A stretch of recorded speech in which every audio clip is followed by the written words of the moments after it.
Welcome to another episode of the Five Senses webcast. I'm your host, Robert Zinni. Today, I'm with Toni Denis, who has been a writer, editor, and contributor to Five Senses magazine, who's been involved in the Yavapai Democrats for about the last 10 years, and is the editor of C-Flexion Studios, which we are here, and this is what's house our show. So, Toni, thank you for joining our podcast. How are you doing? Oh, thank you for having me, Robert. No problem. Thank you for allowing us to film this show at your studio. Home studio, yes. Well, it's not been very active lately, as you can imagine, because of the pandemic, but we're happy to have you here. My first question for you is, what motivated you to write? I started writing when I was in high school, and I was motivated, believe it or not, by the Watergate hearings. I wanted to be a journalist like Woodward and Bernstein, and Woodward's still going after all these years. I felt that it was important to be someone who would examine things that were going on in the world. And I wrote for my local paper. I covered school board meetings and town council meetings and whatever was going on. And I got paid $5 a story. After that, I got my journalism degree, and I worked in Dallas for a daily newspaper. I worked in New York for a daily newspaper called Newsday. And I've worked off and on in various roles, including internet sites, since then. Okay, excellent.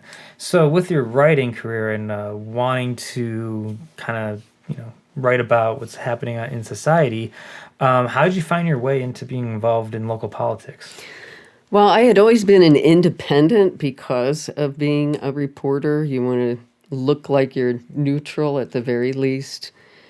But when my husband got sick with lupus and the insurance company tried to drop him every which way and deny all of his claims, it was around the time that Obama was running for office, and we both became energized to support his campaign because of what was going on. We felt that the healthcare industry was broken, and it favored the companies over the people.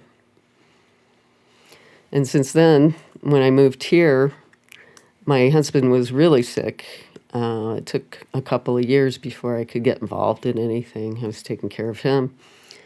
And I was invited to a Democratic Women of the Prescott area luncheon. And after that, I just stayed involved. Okay, excellent. And so you've written a couple articles, and we're going to get into that later in the conversation. What is it about writing? Like, what type of emotion, what kind of joy does it bring to you, the craft of writing? There's nothing like the times when you're in flow and you craft like a perfect sentence. And you just know that you've said something that resonates and may even move people. I've also written some fiction, which I intend to get published eventually. And I know in one scene I was crying myself because I so believed the characters in the scene. So there's nothing quite like having that impact on a reader. You recently wrote an article about the new county jail with Sheriff Masher as a focal point of the article. I want to know, what are your thoughts about the jail, and what has been that controversy that's been going in our community about the new jail? A lot of people feel like the jail is not needed. And this goes all the way back to the first time they tried to get a sales tax initiative passed in 2008. But it goes even farther back to 2003 when they bought the land that we now see to build the jail. And people around the square opposed it because they thought all the business from the courthouse was going to move over there. So there's always a lot of trepidation here about any kind of change in any major public spending, which is understandable because there have been some disasters in the past, like the fairgrounds, That was kind of a boondoggle, and nobody knows what happened to a lot of the money that was spent to run it. And yeah, it went into bankruptcy, and that was disastrous. But they're probably wrong in this case from my read on the situation. I actually wrote about this back in 2014 when the second proposition was on the ballot, and it got turned down too. And what I discovered, I toured the jail, I talked with the sheriff, I talked with the David Rode, who's running for sheriff now, about the jail, and it seemed to me that it was going to be necessary. I wasn't sure if it was definitely necessary at that moment, but I didn't think it was right to have it funded by sales tax. I was for the property tax. Now the county has put this forward as a bond. They bought the bond, basically. They financed it through a bond, I should say. And it's going to be a $65 million project that includes a mental health center that's actually needed so that they can focus more on dealing with people who have mental health issues and getting them treatment instead of putting them into the system. And two courts that when this area hits 250,000 people, they're going to have to build more courtrooms anyway. It's required by law. And it would eliminate a lot of problems like transporting prisoners back and forth to the courtroom, especially if they're not going to be held long term. If they're Prescott residents and they have a DUI, they're going to be stuck in, Camp Verde until they can transport them back over. So it just makes sense. I think that the fact I was convinced by the sheriff, and I knew he had a commitment to help keep mentally ill people out of jail. And he worked very hard to make that happen. In the past 3 years, they've had a significant turnaround. They cut their numbers in half. Oh, wow. And they also have reduced the number of people who have psychological problems in general or drug addiction problems through drug court and through treatment referral. So they've done a lot to reduce the population, but it still keeps climbing because of the numbers, just population growth. Mm-hmm. And so people have been sleeping on the floor for the past 3 years on a regular basis, and that's no good. How has the sheriff department and our county police lowered the incarceration rates and helped mentally ill people stay out of jail? Now, the sheriff made sure that all of the officers in all of the jurisdictions in Yavapai County were trained for this situation, for dealing with people with mental illness and calling in agencies to take over and work with them so that they wouldn't have to be incarcerated and so that they would get their medications and so that situations wouldn't get escalated. We see a lot of police departments around the country where mentally ill people are shot and killed. That hasn't happened here. And I do give the sheriff a lot of credit. He has invested a lot of time and money into training for that. I was on his board for setting regulations for body cameras. This jurisdiction got body cameras earlier than a lot of others. So he's aware of what's going on in the broader community, and he is proactive. Let's talk about marijuana, right? You wrote an article about marijuana for 5 Senses, and I really don't know too much about like the legalization of it, if it's going on or anything. And so, my first question is like, what is Arizona doing for medical marijuana and recreational marijuana? Well, medical marijuana has been legal now since, was it 2010? It's been quite a while. So we know how that works in this state. It hasn't had any major issues. There's, of course, shakeout within the marijuana industry here and there, but it seems to have worked out well, and it's helped a lot of people. So, to get legalization for adult use, like a lot of other states have done, the Marijuana Industry Trade Association worked with Michael Weiser, who was the director of NORML, to put a committee together to make it happen and make everybody happy because the last proposition failed. So this one was patterned after all of the successful laws around the country. They took the best of each of them. And of course, Colorado, which has refined theirs over the years, was a prime example. So Prop 207, which is called the Smart and Safe Arizona Act, I can't take it. Sorry. You can take your mask off. It's fine. I think I'll do that. Okay. I'm fogging up. It involves adults 21 and older being able to possess an ounce of marijuana with no more than 5 grams of concentrates. And this had to be specified because our own Sheila Polk, the county attorney, arrested and incarcerated a young man who had legally obtained medical marijuana. Rodney Jones was his name, and he was in jail for 3 years for that because she argued that concentrates were his own hashish concentrate that he made, by the way, were not legal. She tried to define it differently from the act. Well, eventually, this traveled to the courts. The local courts all backed her because of politics here. The Supreme Court threw it out, reversed the case, and he was able to get his record expunged.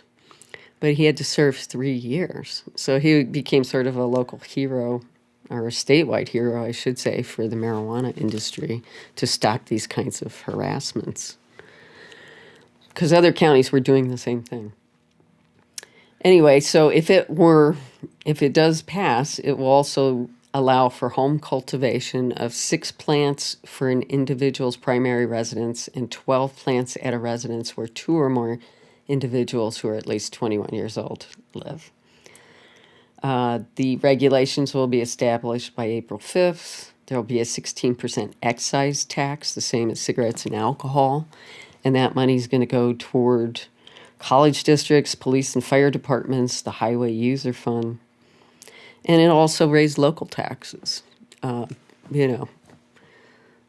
go toward local entities. Not that that's part of this, but they always get tacked on anyway. Okay. Because it won't be medical use. Right. It'll be recreational use. Is education funded in that? Community college, it says. I don't know if education is specifically targeted other than that. Okay. That's interesting.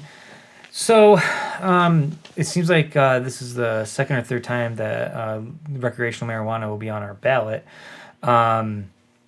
Is there anything that you haven't said yet that voters should know about the initiative or what happens if it's legalized? Well, one thing I didn't mention is that polls show that over 60% of Arizonans favor this, so it will very likely pass as long as people vote, which this looks to be a very high turnout election. In addition, Arizona could gain $250 to $300 million in revenues a year. Okay. And you can imagine, with local sales tax, that's going to bring in a lot of money, say, for Yavapai County and city of Prescott. So that will help ease some of the pain of the pandemic economic losses. Right. So they want to legalize the sale of recreational marijuana. What are some of the health benefits and risks for the use of marijuana? We know from the studies that have been done related to medical marijuana use that it reduces anxiety, it can improve mood, it can help people sleep, reduce PTSD. It can help people get off of other drugs. Apparently, in states where it was legalized, opioid use dropped dramatically. Reduces pain, obviously. But yeah, for recreational use, obviously, people do it because it feels good. They like getting high. And as long as they know what they are using, which they do when it's legal, it's much safer. And that was the whole idea, I guess, behind the title. Okay. Smart and safe, because if it's taken off of the black market, then it can be regulated better and monitored better and become safer. That's like a win for everybody, right? The One dangerous. would hope. But if Right. you talk to Sheila Polk, she thinks that pot is evil. Interesting. Okay. And there's medical research to back that up, that people who've been using for medical marijuana, they've had those benefits, like you said. Well, and there are some drawbacks, absolutely. I won't deny that. I mean, people can get addicted to just about anything, and certainly they could be addicted to marijuana, although it doesn't have the same kind of properties as hard drugs typically, as far as physical withdrawals or things like that, but psychologically, sure. Okay. So I'm trying to wrap my head around this, because in indigenous cultures, they use plant-based medicine, whether it's ayahuasca, marijuana, other things, to help them heal or go on vision quests. Why is it such a controversy in America? You mentioned earlier that some people think it's like the devil or just really bad. How do we get to this point in our society? That's an interesting question. Well, I think Sheila Polk has invested so much time and effort in being against any kind of drugs. It's both a personal crusade of some kind. I don't know why, her background. It's a political crusade. It's helped keep her in office. And she runs a nonprofit anti-drug group called MAPFORCE. So I guess there may be some financial, incentive there too. So that is part of it. A lot of people have this view of marijuana as the gateway drug to lead to other things, and research has just debunked that. Now, Harvard's done a lot of studies that are worth taking a look at that give very keen insights as to, the pros and the cons. But one of the things they did point out that was negative is that if people are prone to psychological disorders like bipolar syndrome or psychosis, schizophrenia, that heavy marijuana use could trigger that. But some people who have those conditions self-medicate, so there's that. Right. It's interesting that, like, with a topic like marijuana, and the research coming out, that really it's more of a societal issue, right? And then not just the personal intake. What would you say about that? It's a what issue? A societal issue. Oh, societal. Yeah, I think that so much was invested in, like Richard Nixon didn't like pot because he thought it brought together young people who would talk about ideas and be politically involved. Right. So that's why he cracked down on pot and started the whole drug crusade, if you look back in history. I'm not really sure now whether it's just that so much money is invested in it and so many messages have been put forward by these groups that there's still the holdouts who are against it. But I think that it's going to become legal nationwide, and it's just a matter of time. Right. Okay. Okay. So next topic, Toni.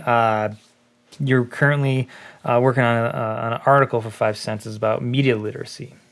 And so I wanted to give you an opportunity to talk about what media literacy is. Well, digital media literacy, I think, should be taught in every school Kids should learn it from the beginning, but I also had it pointed out to me because we talked about doing something along these lines with AI. The older people, especially people who are late to the internet game, like in their 70s and up, really need it because they can't distinguish what is real and what is not. And I can't tell you how many times I've seen something on Facebook that people thought was real that was satire or was obviously from a troll farm or a bot or some other kind of ridiculous source that if you just looked at the name, you could figure it out, or if you went to the site. But there are a lot of guidelines that people could follow. In my story, I'm going to have a ton of them, links and sources and references that people can use to verify things. But I went by what I pulled off the Washington Post, which is famous for its fact checking. And one of the first things they recommend is that people should determine whether it's from a legitimate website. Now, if it says abcnews.go.com, that is a real website, but there's a fake one called abcnews.com.co. So that can confuse people. You should check the contact us page. Usually they're not very good at faking who the people are and where they're located or any of that information. Sometimes they don't even include it in these fake sites. You should look at the byline of the reporter and dig down on who they are, because almost every legitimate reporter is on social media, has a bio out there. People know who they are. And the fake ones, they're easy to figure out. Read the article closely. Some of them just are so poorly written you can figure it out right there. Or the quotes just sound like they've been ginned up. You should look at the sources. Some of them are based on just tweets or rumors or stuff that that's easy to figure out. And look at the ads. If they're weird ads, if they're from, sex sites or, businesses that are off the beaten path that you wouldn't expect on a regular news site, then it's not a real site. And then you can just check things on the search engines. A lot of people won't bother to do any of that. And that's why they think so much of what they read is real, and why these conspiracy theories take off. All right. So let's run with like conspiracy theories. So we live in the age of disinformation and fake news, like left and right, all over the place. So how does fake news impact like society? What have you noticed in the last like 4 years about the fake news like influencing society? Well, it makes people really ignorant. They start denying science. They think that the earth is flat.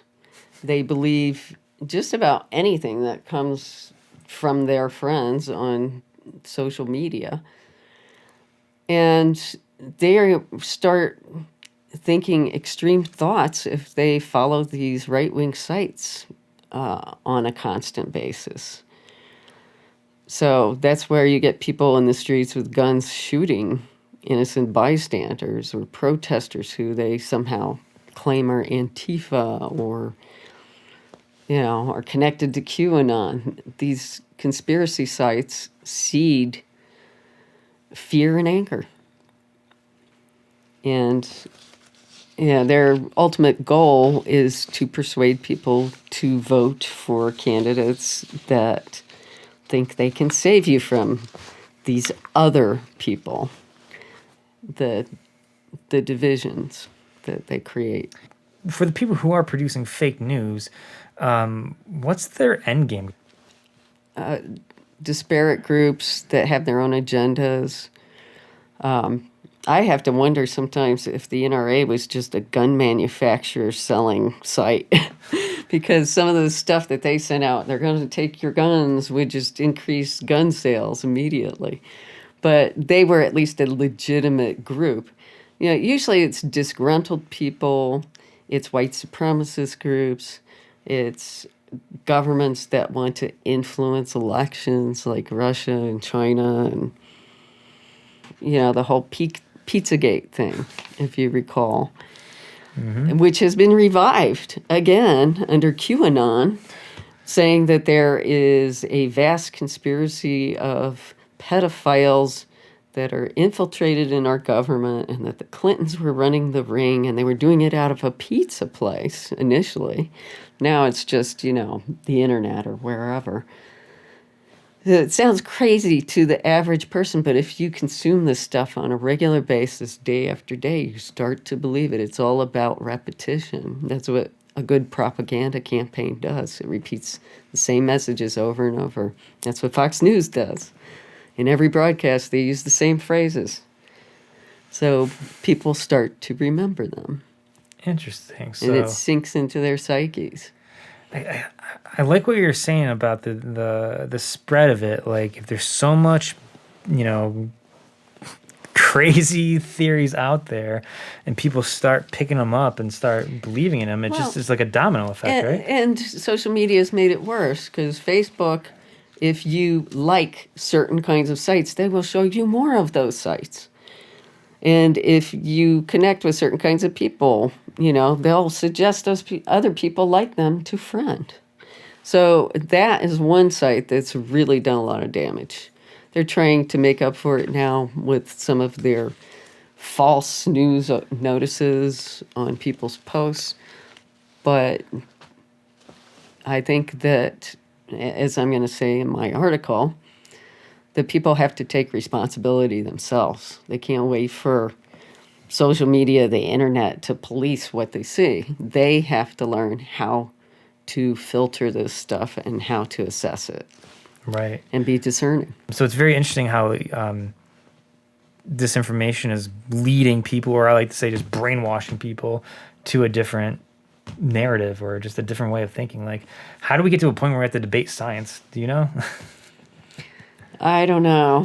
How do we get to the point where a guy's driving around town with the earth is flat and NASA is a hoax?